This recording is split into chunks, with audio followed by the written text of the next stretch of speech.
विजयगढ़ किला, एक ऐसा किला जो अपने आप में कई रहस्यों को समेटे हुए है।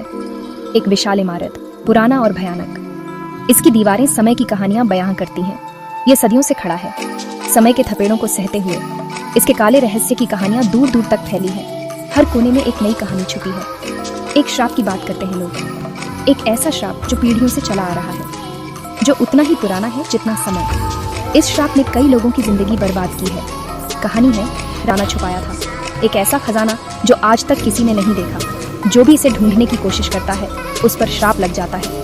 कई लोग इस खजाने की खोज में गायब हो चुके हैं। वो लोग गायब हो जाते हैं या फिर उनका अंत बुरा होता है। उनकी कहानियां आज भी लोगों के दिलों में डर पैदा करती हैं, या फिर उनका अंत बुरा होता है। उनकी कहानियां आज भी लोगों के दिलों में डर पैदा करती हैं। गांव वाले किले से डरते हैं, वो कहानियां सुनाते हैं। कहानियां जो पीढ़ी दर पीढ़ी चली आ रही हैं।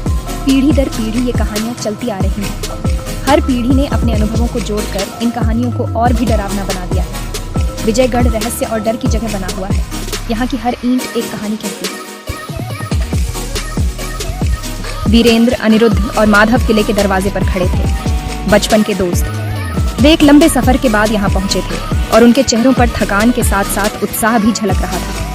एडवेंचर का शौक उन्हें एक साथ लाया था।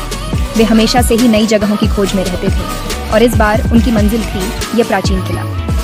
प्रोफेसर सोमेश, एक मशहूर इतिहासकार, ने उन्हें ये कहानी सुनाई थी। उन्होंने बताया था कि इस किले में कई रहस्य छुपे हुए हैं। उन्होंने पुरानी लिखावट के बारे में बताया। ये दस्तावेज सदियों पुराने थे और इनमें कई रहस्यमयी बातें लिखी थी जो शायद श्राप को तोड़ने का रास्ता बताते हैं। इन दस्तावेजों को समझना आसान नहीं था, लेकिन दोस्तों ने ठान लिया था कि वे इसे समझ कर रहेंगे। वे किले के अंदर गए। हवा भारी हो गई। जैसे ही उन्होंने कदम रखा, उन्हें एक अजीब सी अनुभूति हुई। ठंडी हवा से उनकी रूह कांप गई। ऐसा लगा जैसे किला उन्हें अपने अंदर समा लेना चाहता था। किला उन्हें देख रहा था। इसकी खामोशी डरावनी थी। हर कोने में एक अनजाना डर छुपा हुआ था। दोस्तों ने एक दूसरे को देखा। उनकी आंखों में डर और उत्सुकता दोनों थी। वे इसके रहस्य जानने के लिए तैयार थे। उन्होंने अपने दिलों को मजबूत किया और आगे बढ़ने का फैसला किया। अनजाने का रोमांच उन्हें आगे बुला रहा था। वे जानते थे कि यह सफर आसान नहीं होगा, लेकिन वे पीछे हटने वालों में से नहीं थे। किले के अंदर टूटी दीवारें और घने रास्ते थे। दोस्त अंधेरे में आगे बढ़े। उनके कदमों की आवाज गूंज रही थी। वे किले के इतिहास का भार महसूस कर सकते थे। हर परछाई चेतावनी दे रही थी। बहुत देर बाद उन्हें एक कमरा मिला। ये किले के अंदर छुपा था। दीवारों पर पुरानी लिखावट थी। समय के साथ धुंधले पड़ गए थे। टिमटिमाती मशाल की रोशनी में वो हिलते हुए लग रहे थे। दोस्तों ने एक दूसरे को देखा। क्या यही लिखावट प्रोफेसर सोमेश ने बताए थे? चौथा भाग, गुप्त रास्ता। वीरेंद्र, जो पुरानी भाषाओं का जानकार था, उसने लिखावट को पढ़ा। यह लिखावट बहुत पुरानी थी और इसमें छिपे हुए रहस्यों का संकेत था। उसने रहस्यमय चिन्हों को समझा। ये चिन्ह किसी गुप्त रास्ते की ओर इशारा कर रहे थे। वे एक गुप्त रास्ते के बारे में बता रहे थे। यह रास्ता किले के अंदर गहराई में छिपा हुआ था।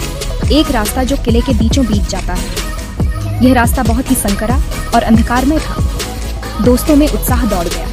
वे इस रहस्यमय रास्ते को खोजने के लिए बहुत उत्सुक थे। उन्हें यह रास्ता ढूंढना था। वे सभी मिलकर इस गुप्त रास्ते की खोज में जुट गए। उन्होंने कमरे में खोजबीन की। हर कोने को ध्यान से देखा और हर दीवार को छुआ। उनकी उंगलियां ठंडे गीले पत्थरों पर फिरी। अचानक माधव चिल्लाया। उसे कुछ असामान्य महसूस हुआ।